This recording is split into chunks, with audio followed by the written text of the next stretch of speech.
Hello everyone, good morning, जय जगन्नाथ समस्त को। तो ये मोर यूट्यूब और फेसबुक रे फर्स्ट ब्लॉग।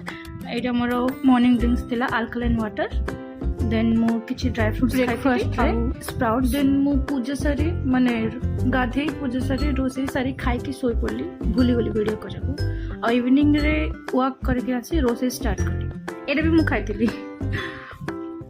आ रोसे रे मु खाली गोटे ही आइटम करतिली, भात करी। देन मुझे करनी गरम होता बेसी भौणी कर रुटी भजा और तरकारी से कर प्रबल गरम होता ये। किसी समय पर भात हो जाता।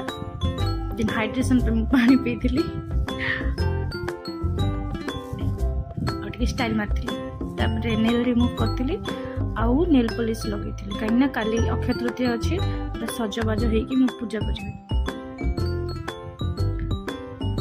आपड़ ये भावते मो सिंदूर कम खसी जाए। मो स्किन केयर कला सिंदूर लगाए, क्रीम रिम थाए ना फेस रे, तो स्वेटिंग है खसी जाए सेमती। तो यहाँ मो नेल पॉलिश कलर थिला। देन ये मो भौणी इवनिंग वॉक ये भी जाइला। देन किछि परिबा किछि जिंस किनिक आथिला।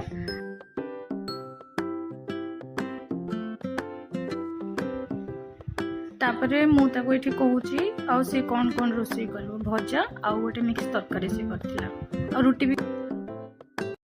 देन हम सब काम सरी गेला, खाई सारलु। आ मु मेहंदी लगेबी। मेहंदी लगे किछि समय पर सोईबी। काली सकाळे सकाळे उठी पूजा सारिबार अछि, काहेकि ना काली अक्षय तृतीया अछि। आ सुना भी किनिबा पई जीवु आमे। आई नो कि आपण माने मत बहुत भल पांती, मो वीडियो को भी पसंद करिवे। सो बाय बाय, गुड नाइट।